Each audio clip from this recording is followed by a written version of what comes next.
everyone, welcome to another episode of Spinner Reviews. Can you call it another episode of Spinner Reviews? It's not doing the reviews anymore. I don't even know, like, I came up with the term. I don't know why I'm policing it all of a sudden. But whatever, so today, in the first one of these little video idea vomits I'm going to be doing, which I detailed the idea of in this update video I just put out a little bit ago where I asked you guys to give feedback and stuff. If you haven't seen it, strongly recommend looking at that so you can get a good idea of just the mentality I'm having with these videos I'm going to be pumping out over the next week or so. So I've been going through my CD collection for reasons I'll be talking about in a video I'll be uploading in a little bit. But a while ago in a Q&A, I talked about what the most embarrassing album in my CD collection is. And the answer I gave was this one, the Jonas Brothers. A little bit longer. I was 12, didn't really know any better. I was just like in a Target, and then I watched Disney Channel every now and then. I was like, hey, these guys have a couple catchy things, I guess. And I guess I think I know what music is right now. Why not check this out? And I listened to it quite a bit then, and I remember liking it at least. But you know, looking back, I don't know. And that's exactly what we're going to be doing here today. I'm going to be reacting track by track to this thing because I want to know whether or not I'm going to be selling it as part of Discogs, me thinning out my collection a little bit. I want to see if this goes on the chopping block a little bit, or if it'll stand by as a guilty pleasure of sorts. I know guilty pleasure is kind of a blasphemous term for some of you guys, but you know, in the sense that, you know, there's no like critical faculties getting in the way. I don't want to leave any other analysis until after I listen to it. So let's get into this. I'm just going to go to the Wikipedia page first, just to get a little bit of context behind the vision behind this record as it was. The album received generally favorable reviews and was number 40 on Rolling Stone's Best Albums of 2008. And I think that's around the time I subscribed to Rolling Stone, I think. So that should have been the first warning sign right there. But so let's go through this thing track by track, starting with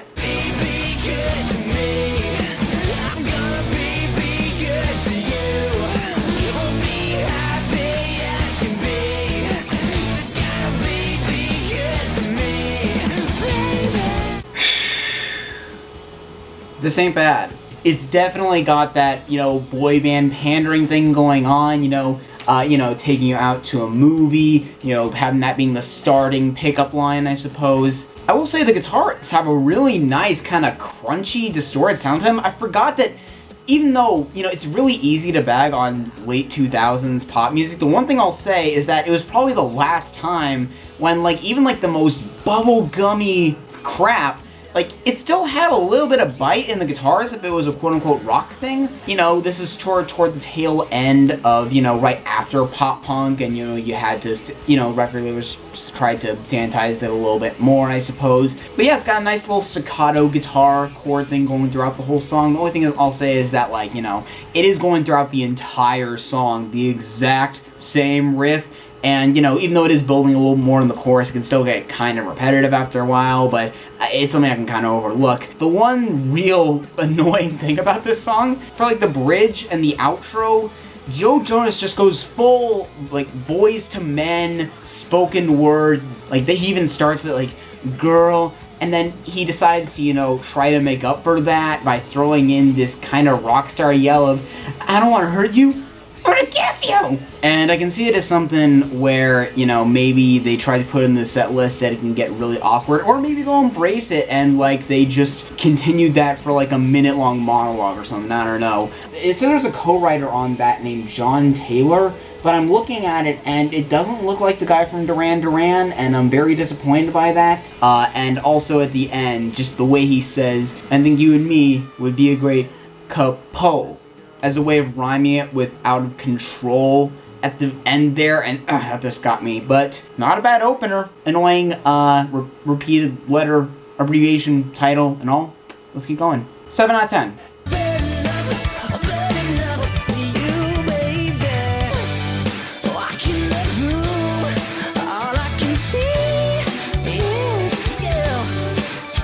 Okay, this was the song that was everywhere. I remember that. And The metaphor in the chorus makes less and less sense the more you think about it, because the idea is that, you know, he's burning up as if it's like a fever or something for this girl. He's burning up because she's hot, and then he's slipping into the lava, which is like this outside force. Your metaphors are very confusing, Joe. But credit has to be given where it's due. And before Big Sean, and I'm gonna go out on a limb and say probably before B.I.G., because this guy has just been honing his craft for this long, my main man Big Rob comes in. Manager, I believe, or like bodyguard or something of the band, who makes his incredible debut. And I'm pretty sure he's saying as many lines as the Jonas Brothers are yelling. He's also bringing the dancing element into this, which was never brought up before, so I'm not sure how collaborative the writing process for this was. I'm really disappointed Big Rob never really followed this up. You know, he should at least have a couple of mixtapes out on DatPiff by now. Tell you what, 2008 needed more Flow Rider proteges, that's for sure. Still pretty infectious. 6 out of 10.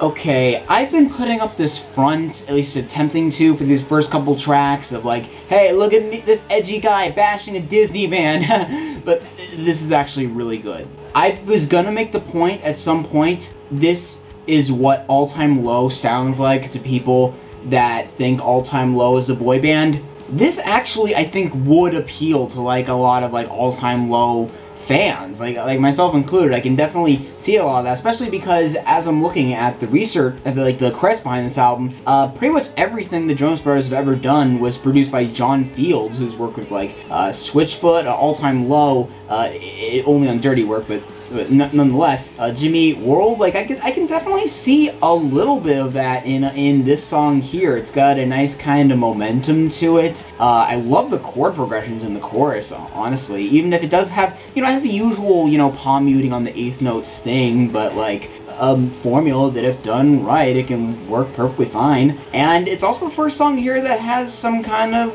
I don't want to say emotional weight, because, you know, I'm just going by Jonas Brothers, but I'm just going by, you know, Disney band standards here. And yeah, it kind of has a somewhat relatable thing to maybe to some people of like, girl, it kind of gives off more of an impression that she's committed than she actually is, and like, you get the impression she's leading you on and all that to themselves, or maybe in a MySpace status at the time. Were people still using MySpace by 2008? You guys in the previous generation can tell me that. 8 out of 10.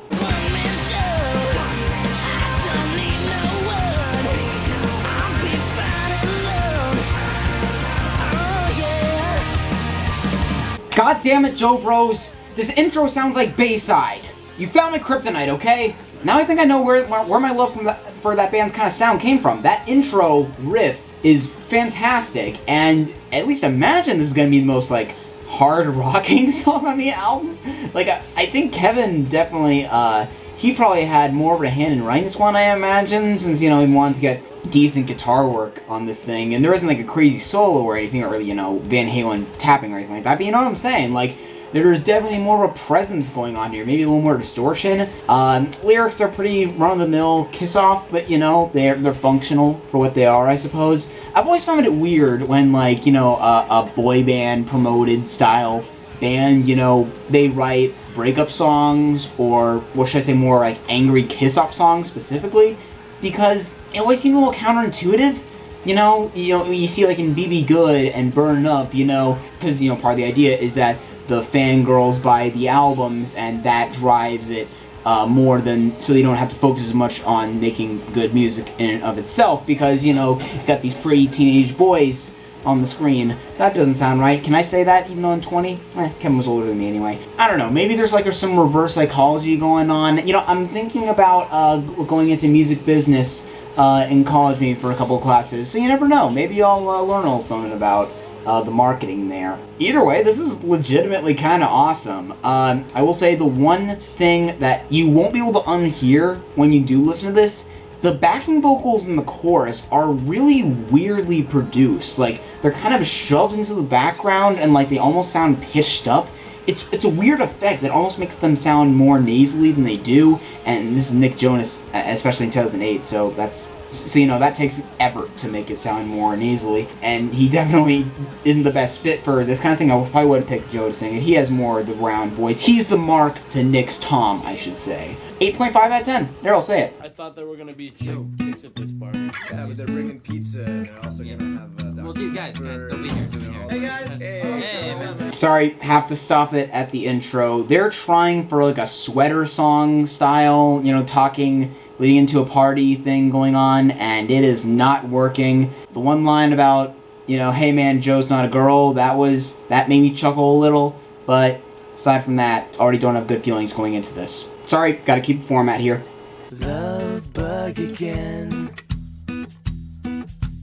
Yes, I finally got my stinker! You know, I realized after recording the last track that one band to probably compare these guys to, especially at the time, is Plain White T's, and I feel like they were trying for their Hey There Delilah on here, but it came out more like 1, 2, 3, 4. It also sounds weirdly unfinished, like it's just this kind of 3-position finger plucking in the verses, and then it goes straight into a chorus. It doesn't really fit with it. Like, it needed like a 10-second pre-chorus in there, you know? I don't really complain about minor things like song structures like that, but you know, it's a major issue when you are, you know what I'm saying? Lyrics are also really, really corny, are not really worth going into all that much. Aside from the second verse, you're beautiful, but you don't even try. Modesty is just so hard to find.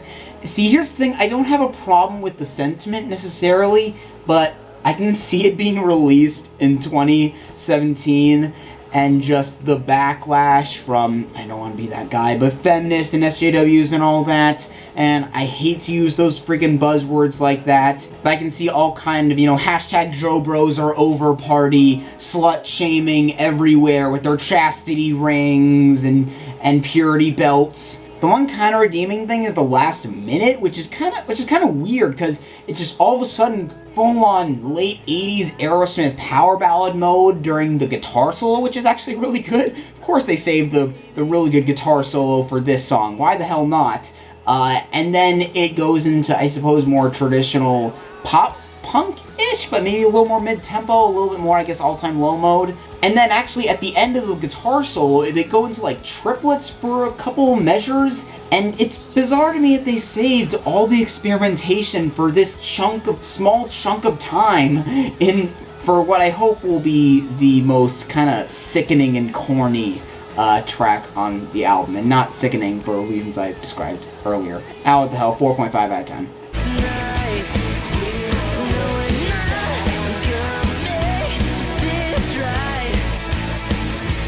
This is apparently like a really huge hit, which is weird because I don't remember this like playing a lot on Disney Channel, which is like my main, I guess, source of these guys' success in the time before I started watching VH1 and following Pop-Tarts and stuff. I do really remember this one though. It is one of the catchier ones on here. Okay, another one for the drinking game, everyone. I will say, you know, both of the Jonas Brothers that sing in this band have decent careers right now, as you may be aware, and it's weird looking at it now in people's best and worst hit songs of 2016 videos, where specifically the ones where they include DNCE's Cake by the Ocean, because if they do include it in that, they usually talk about Joe's falsetto in that, and how his voice kind of ruins that chorus, or if they even like that chorus at all, or anything in the song aside from the bass line, which, I mean, I like it, but I wouldn't blame someone if they didn't. It's funny that we're talking about that Jonas Brother having the annoyingly shrill voice. Joe's actually pretty good, you know, it's serviceable for what the song's calling for. Then the chorus comes around with Nick, and gonna work this out tonight. And you can hear the 15, 16-year-old in there so much, even though it's a weirdly mature song lyrically. I mean, not in the grand scheme of things, but in terms of like base level teenage problems being talked about in Jonas Brothers songs standards. You know, the message of it is just, hey, you know, we're kind of at odds right now. Let's just, you know, stop it now and get back to it later on, just so we don't, you know, totally kill each other. That's a nice message to send Another little thing is that I love that little synth violin run in the instrumental parts before the verses. Very classy touch. That probably one of the sugariest songs on the album, so it wouldn't be like one of my personal favorites. Still, not bad. 6.5. Looking at the letter that you left.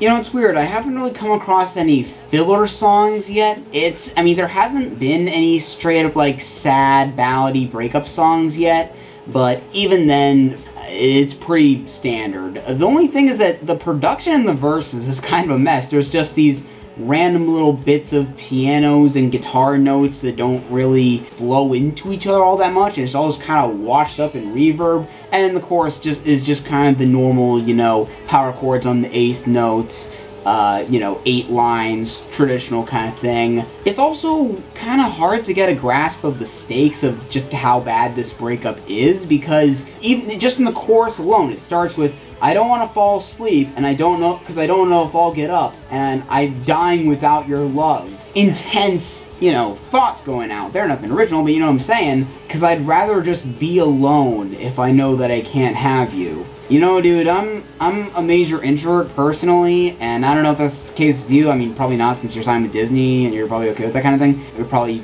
hate the thought of not getting attention. But wait, like 3 tracks ago, weren't you just talking about being this one man riding solo to keep with the contemporary hits of the time guy that doesn't really need anyone, strong, independent, white teenage boy that don't need no fangirl, you know? I mean, granted, I'm pretty sure that was Joe instead of you. Maybe there's some emotional nuance going on with the concept of this album, I don't know. 5 out of 10. Video girl. Video girl rocked my world for a whole 2 seconds, and now I know I'm not about to be another victim. Oh my god. And I thought One Man Show was counterintuitive. This is like the most anti-boy band song for a boy band to do, and you can argue Jonas Brothers are boy bands, they write their own stuff. I don't know, do people consider Hanson a boy band? But you know what I mean. Because, the whole idea, like I said, is the record company using this band to be, hey, you girl that likes our music, you can date us one day with these vague, sugary love songs. And the whole point of this song is, hey, you girl that likes our music, get the hell away from us, you're just gonna manipulate us. That's probably the most punk rock thing I've ever seen. I'd like to imagine that when the masters were just about to get put out, they like snuck this song under the radar, and I don't know, maybe they were just trying to get some cool points and it was a little more calculated and stuff. But Rolling Stone put this on their list of like the best songs of 2008, and I don't blame them now, honestly. I was making fun of their ranking in the beginning of this video. This, again, sort of like One Man Show, this song is legitimately kind of awesome just in concept alone. And I mean, it's got those lines just like, move to LA, got no talent, not even like you won a Miss Teen pageant, daddy pays your bills and you still whine. It's even got kind of more of a dramatic, sort of campy thing going on in the instrumental, but like purposely, sort of in the same way as like Fences from Paramore, where it's got that kind of mood to it, especially in the verses, like this strain like violin coming in the bridge that kind of adds something. It's weird because like the other songs here I thought were like really good or great. Like it was just like, okay, a diamond in the rough. This one makes me like the Jonas Brothers more like as an entity, because they would put out a song like this. I mean, I'm not saying it's like super edgy, but I'm just saying, again, by Jonas Brothers standards. Yeah, 8.5 out of 10. Pushing me away. Every last word, every single thing. Oh god, I jinxed it by mentioning the SJW backlash thing earlier. I don't want to be one to say it, but it's kinda the guy's not taking the hint. It's just kind of uncomfortable if you think about the big picture of the situation they're painting here. It doesn't necessarily go too far. It's freaking Jonas Brothers after all. Yeah, I'm not really feeling this that much. And weirdly enough, the song went to like number 16 on the Hot 100 despite not even being released as a single. I'm genuinely curious how that would happen in the days before streaming and like YouTube was a major factor. It's catchy and all, but doesn't really redeem certain over-looming factors. 5 out of 10.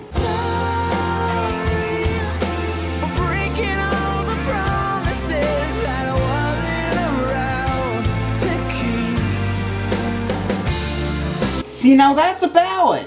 I think this is one of the first times when I pointed out specifically the production in my head as being really cool. I'm not sure if I used that word specifically, but like something in the sound of it. And it's those kind of muted synths going on and the strings in the background. It's like, it still got, you know, the power chords on the 8th notes thing, especially in the chorus and all that to kind of make it a little more conventional. But in like the verses and like between and its instrumental sections and all that, it's pretty nice actually. Lyrics, run of the mill like with a lot of this, you know, but you at least get more of a consistent apology or a feeling of sadness than you do on Can't Have You, so I guess I gotta give it points there. 7 out of 10, I think it's fair.